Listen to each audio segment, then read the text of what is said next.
저는 이 시간 여러분들과 함께 사사기 6장의 말씀을 나누면서 은혜 받기를 원합니다. 사사기 6장은 이렇게 시작을 합니다. 1절을 한번 읽어보겠습니다. 이스라엘 자손이 또 여호와의 목전에 악을 행하였으므로 여호와께서 7년 동안 그들을 미디안의 손에 붙이시니라 그랬습니다. 사사시대에 들어와서 이스라엘 백성들이 지금 세 번째 여호와의 목전에서 악을 행하였다라고 말하고 있습니다. 그래서 하나님께서는 이스라엘을 요단강 동편에 자리 잡고 살고 있었던 미디안 유목민들에게 괴로움을 당하게 하나님이 허락하십니다. 그들은 주로 낙타를 타고 다니면서 추수 때가 되면 나타나서 수확한 모든 곡물들을 전부 다 뺏어가곤 했습니다. 성경의 표현을 보게 되면 그들은 메뚜기 떼와 같다고 그랬습니다. 농작물들의 메뚜기 때가 오게 되면요, 모든 것들을 다 갉아먹습니다. 한낱도 곡식이 남아있지 않도록 모든 것들을 다 갉아먹는 것처럼 오늘 미디안 사람들이 이스라엘 백성들에게 그렇게 괴로움을 주었다라고 오늘 성경은 표현하고 있는 것입니다. 이스라엘 백성들은 산으로 도망가서 굴을 파고 그곳에서 숨어 살면서 하나님 앞에 구원해 달라고 부르짖습니다. 그것이 6절 말씀입니다. 한번 같이 읽어보겠습니다. 이스라엘이 미디안을 인하여 미약함이 심한지라 이에 이스라엘 자손이 여호와께 부르짖었더라 그랬습니다. 여러분, 한 가지 물어보고 싶습니다. 이들이 지금 부르짖는 기도가 구원해 달라는 기도일까요? 먹고 살게 해달라고 하는 요청일까요? 어떤 것일까요? 7절과 8절에 있는 말씀을 한번 읽어보겠습니다. 이스라엘 자손이 미디안으로 말미암아 여호와께 부르짖었으므로 여호와께서 이스라엘 자손에게 한 선지자를 보내시니라고 말씀하고 있습니다. 그들이 부르짖었더니 하나님께서 그들에게 보내준 것은 선지자를 보내줬다라는 거예요. 사사를 보내준 게 아니고 선지자를 보내줬다라는 거예요. 여기에 큰 의미가 부여됩니다.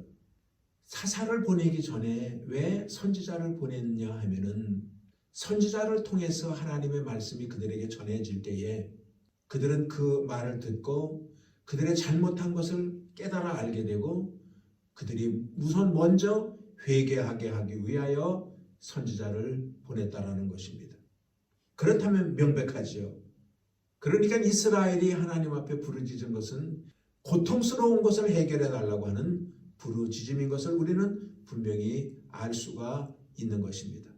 하나님이 진정으로 원하시는 그들의 부르짖음은 죄를 회개하는 부르짖음인데 그들은 그러한 회개를 위한 부르짖음이 아니라 너무나 삶의 어려움 때문에 고통스러운 일 때문에 이 고통스러운 문제를 해결해 달라고 하나님 앞에 부르짖어 기도했던 것입니다.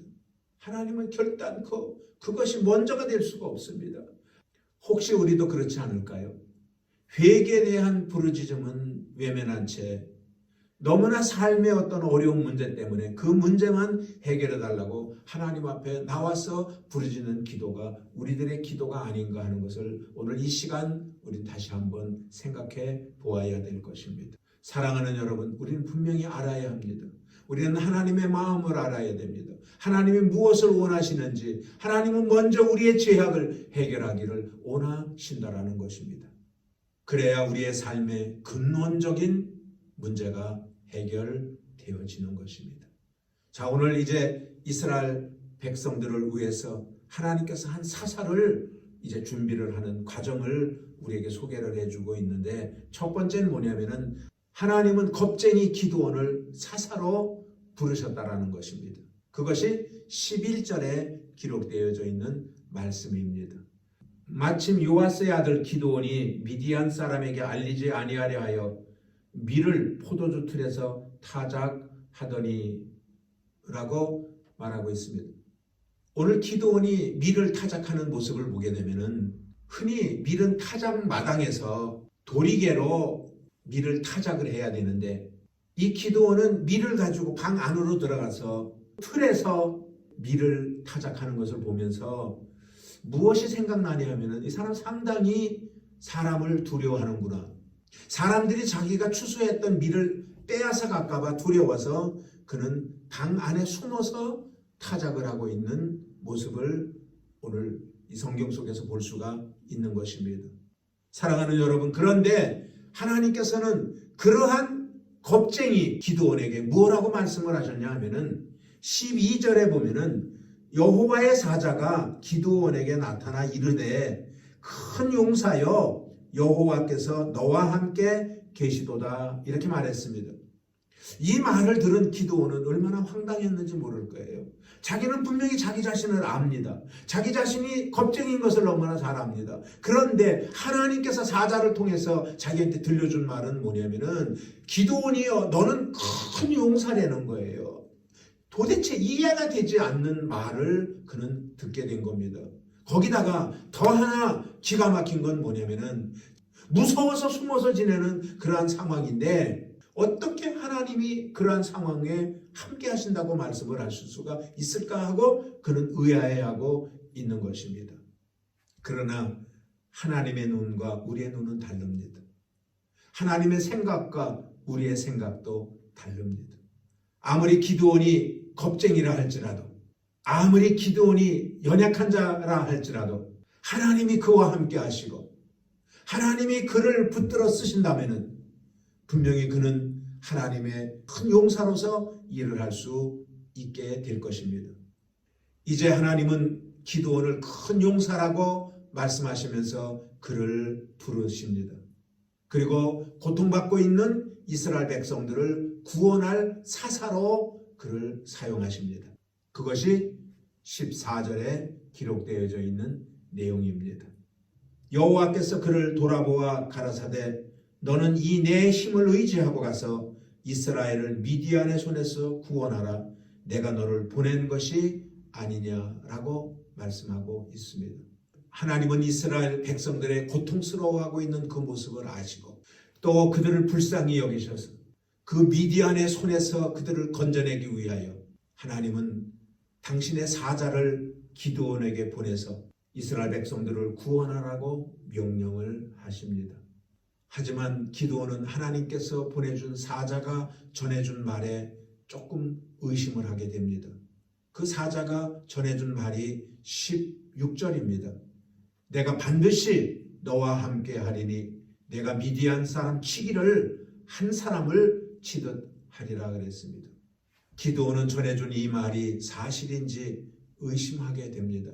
그래서 사자에게 표적을 구합니다.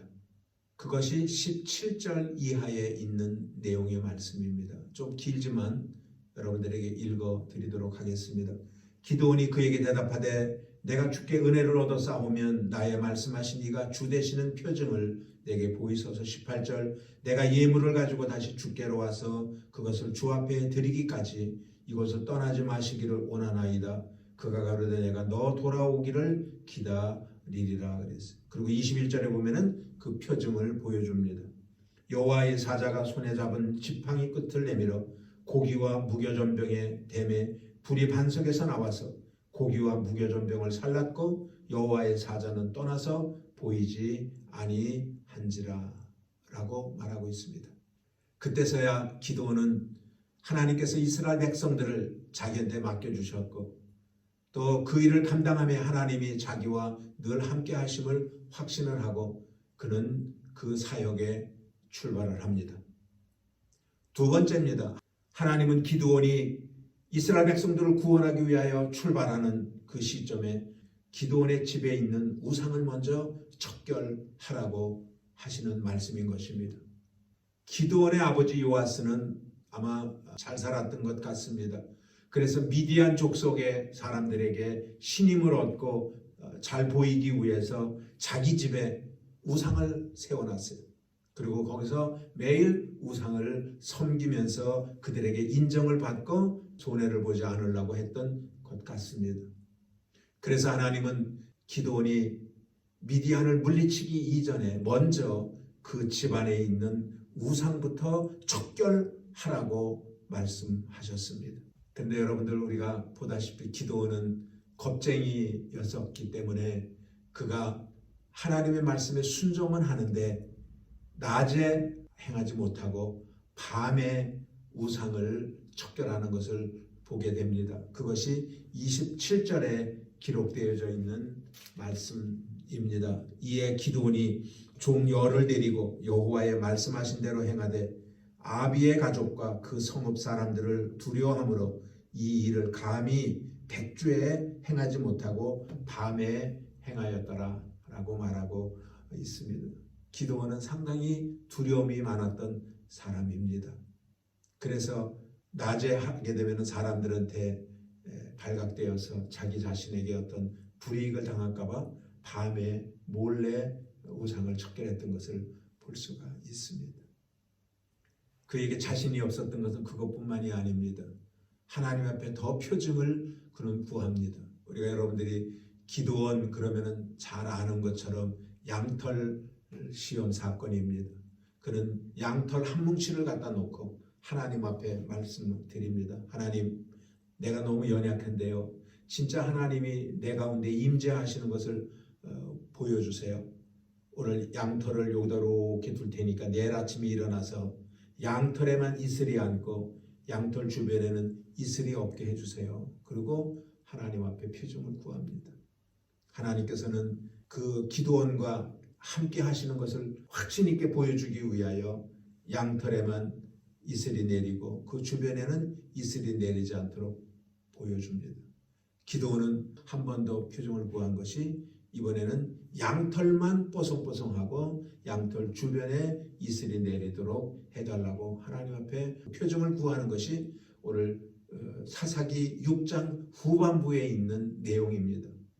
오늘 사사기 6장의 이 부분은 기드온이 본격적으로 사사로서의 일을 하기 이전의 준비 상황이라고 생각하면 아마 맞는 내용일 것입니다.